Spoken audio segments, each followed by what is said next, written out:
Ser mãe é o sonho de muitas mulheres. E para algumas, ser mãe é mais do que um sonho, é um desejo, é um propósito, é uma dádiva. Mas nesse percurso da maternidade, nós encontramos vários desafios. O desafio de gerar uma criança traz normalmente nas mulheres muitos sentimentos. É disso que nós vamos falar, desses sentimentos que estão envolvidos nessa condição de gestar uma criança. E, além desses sentimentos, nós vamos perceber também muitos desafios, muitos aprendizados. Hoje quero falar especificamente da questão da prematuridade, o quanto que essa condição clínica, ela interfere tanto com a mãe, na equipe e também no bebê. Eu vou falar do referencial da psicologia, mas muito mais olhando por uma perspectiva da mãe. O que acontece diante da prematuridade.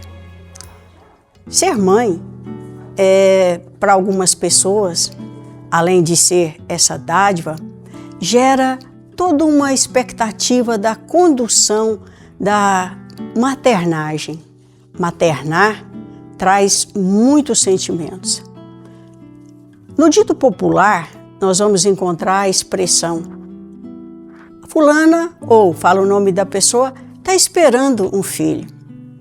E parece isso tão simples, né? Esperar um filho.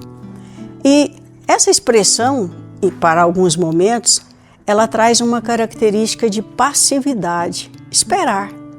Né? Só que quando nós vamos entender essa condição de esperar, ela não é de uma passividade. Esperar um filho é uma ação contínua, é uma jornada contínua.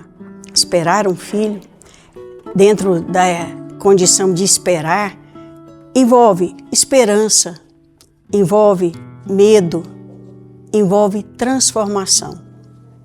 Uma frase também famosa é que quando nasce um filho, nasce uma mãe.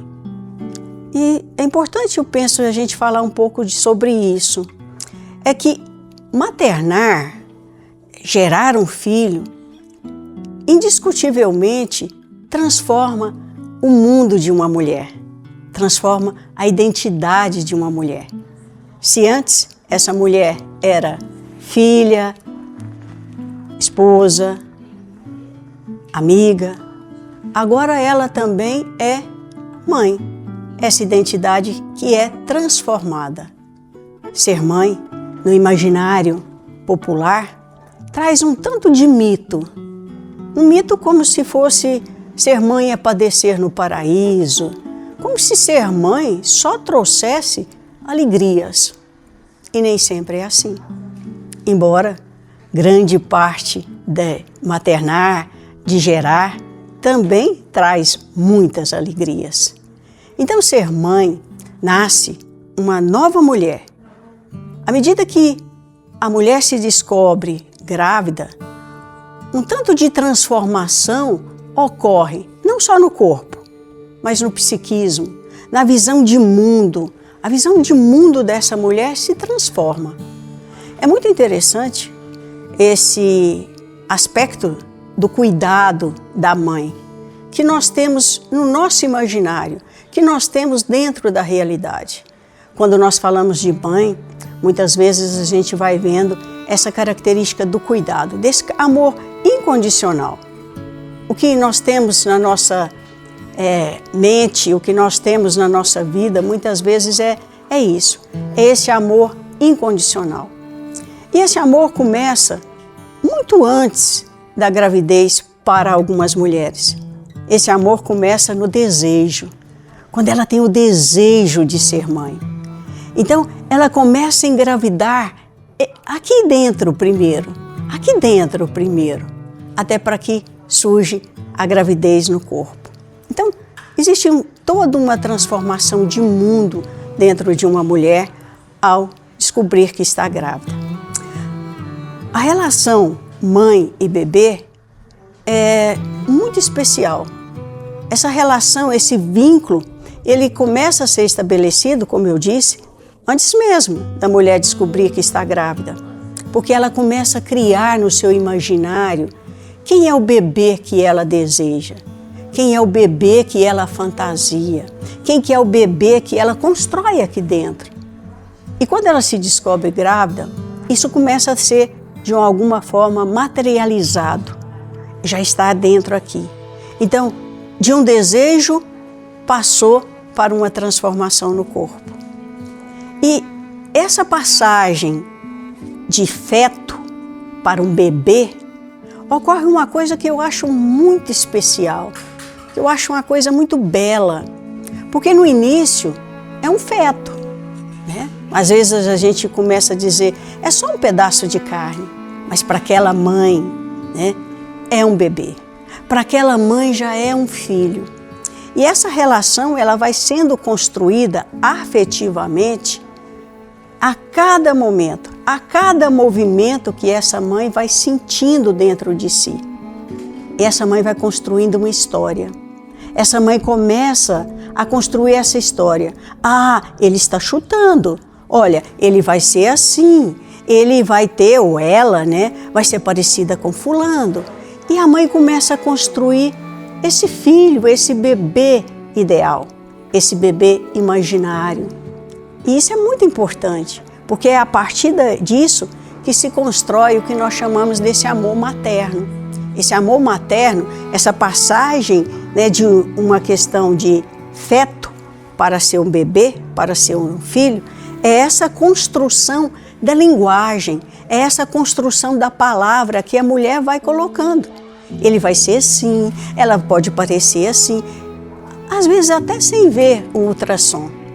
Mas já há uma construção afetiva, já há um sentimento muito grande dessa mulher.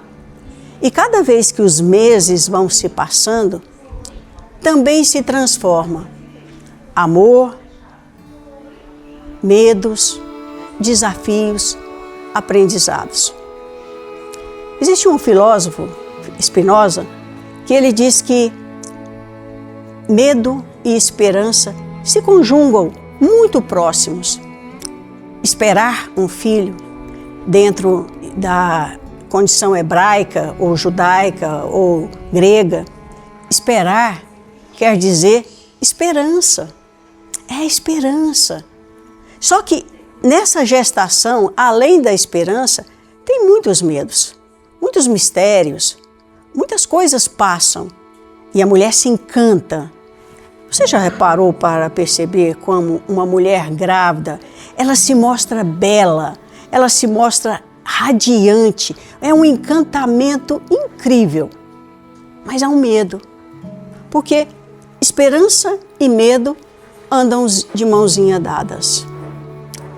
E quando nós vamos passando por isso, a mulher, em algum momento, dentro da prematuridade, ter um filho prematuro, lança essa mulher muito mais na condição do medo. E agora? O que passa? Como vai ser, né, com o meu filho? Todos os medos reacendem. Um filho prematuro é ter a condição, né, de cuidado, mas é também abrir mão, em algum momento, desse bebê ou desse filho idealizado, imaginário. Porque um filho prematuro, aqui dentro do saber médico, nós vamos encontrar várias etapas, mas para essa mãe é sempre uma ameaça de perda. Esse amor que é tão arraigado, esse amor que foi construído, ele fica ameaçado. Então a mulher também passa, ou a família passa a viver a questão do medo, do desespero. Um medo terrorífico, um medo flutuante que vai e vem, um medo que muitas vezes gera muita angústia e desespero na mãe, na família e às vezes na equipe. Mas existe uma coisa muito interessante diante de tudo isso. Esse amor que já começou, ele também faz ponte, ele também é sustentação. Então, o amor, ele dá força para seguir e para que a esperança não fique tão apagada junto com o medo. Então, o medo, assim como todas as emoções, é contagiante. E nós vamos encontrar uma coisa muito interessante, porque o luto do filho idealizado, ele está não só na prematuridade, porque quando a mulher vai lidar com o filho real, a filha real, nem sempre é aquilo que ela imaginou. Mas na prematuridade, nós vamos encontrar uma criança com um bebê com muitas fragilidades. Um bebê que requer muito mais cuidado. Um bebê que requer que a mãe consiga passar por outro tipo de luto. Porque, normalmente, quando o bebê nasce, a mãe tem a oportunidade de pegar no colo, a oportunidade de que esse vínculo materno seja efetivado a partir do contato, a partir da amamentação.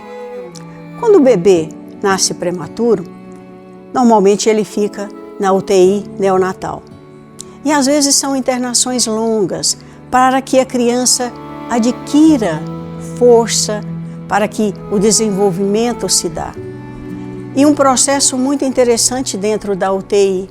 Na minha experiência com UTI neonatal, o que eu vejo é que as emoções são contagiantes. Por mais difícil que seja um ambiente onde a mãe precisa estar nesse luto, de deixar com que alguém cuide, o saber médico vem para cuidar, para a sobrevivência. Mas a mãe está ali. Mãe junto com outras mães. Então, na minha experiência, eu via o quanto as mães se doavam. Enquanto as mães, dentro desse processo de luto, era atravessado por mãos dadas. O luto é muito particular. O que é o luto? O luto é a reação natural, normal, esperada diante de uma perda significativa. E veja, a criança está ali, mas é uma perda desse bebê idealizado. Então, o luto, enquanto uma reação natural, ele é muito particular, ele é único. Mas dentro da UTI neonatal, o que eu via é que nessa travessia do luto, essas mães atravessavam de mãos dadas. Essas mães torciam umas pelas outras. Essas mães cuidavam umas das outras. Essas mães compartilhavam seus medos, suas expectativas, suas conquistas. E cada alta que um bebê recebia, essas mães comemoravam. Mas essas mães também que ficavam com medo. Mas outras mães vinham. E essas mães que ficaram também agora passavam a ajudar essas outras mães que chegaram. Então, atravessar esse processo de luto dentro da UTI neonatal é um processo de contágio. É um processo muito lindo. Normalmente, a equipe de UTI neonatal, existe uma sensibilidade muito grande. Existe um trabalho que diz que na incubadora, a criança, o bebê vai para a incubadora, é como se fosse um ventre de vidro. Um ventre, onde fosse dar força, dar vida, dar sobrevivência para esse bebê. E essas mães conseguiam, juntas e com essa equipe, que a cada momento estava ali para ser cuidadas, para serem incentivadas, para dizer que o amor precisa sobreviver, que o amor é preciso cuidar. Mas o medo também é de cada um. Em alguns momentos dentro da UTI neonatal, o medo vira realidade. Algumas mães vão ser mães que perdem. E ali também dentro dessa equipe, essa família construída de mães faz um papel muito importante. Nós aprendemos que a bondade ela pode ser aprendida, que o amor pode ser transferido, que o amor pode ser conjugado juntos. Isso faz toda uma transformação diante do processo de luto. Então, essa mãe que a gente às vezes chama, né, de uma mãe de barriga vazia, porque o filho nasceu e ela precisou deixar na UTI, ela passa por vários sentimentos de desespero, mas também de uma expectativa confiante, uma expectativa de fé, uma expectativa de amor, que é cada dia alimentada por uma equipe, que é alimentada também por outras mães que vivem esse mesmo processo. Então, diante do luto, nós temos algumas questões: que o amor sempre sobrevive, que o amor, a existência estendida, esse bebê que é uma existência estendida, ela sempre vai existir, mesmo superando todos os medos. E isso é transformador.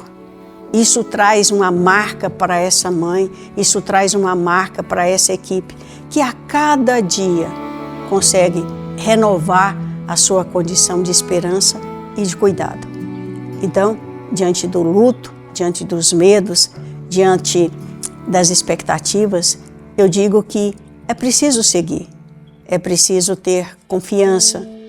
O medo não se conjuga sem a esperança, e a esperança exige de nós coragem, exige de nós condições de sempre estar seguindo. Dentro do meu trabalho com UTIs neonatal, meu trabalho às vezes era de acompanhar de uma forma, né, essas mães, os pais e muitas vezes também a equipe, por várias transições. Então, eu vejo o quanto é importante essas mães, essa família, ser acompanhada por um psicólogo, ser acompanhada no seu caráter emocional. Isso dá força. E eu estava dizendo da equipe, estava dizendo das mães, mas também de uma escuta qualificada. Às vezes, as pessoas têm medo ou elas se sentem negando esse sentimento. O papel do psicólogo dentro de uma UTI, ou o papel do psicólogo até mesmo fora, essa mãe ser acompanhada, é importantíssimo, porque ela tem condição de dizer aquilo que ela sente. E veja, nós somos seres da linguagem. Nós, a partir do momento que nós falamos, as emoções continuam, mas nós conseguimos dar um caminho para essas emoções. Nós conseguimos encontrar dentro de nós outras emoções para superar o medo, o desespero, a ansiedade. Então, o psicólogo, o acompanhamento emocional, ele é importantíssimo, porque ele dá à pessoa essa condição de fé, de esperança, de amor, que vale a pena ser lutado e que o tempo todo você consiga perceber, você não está sozinha.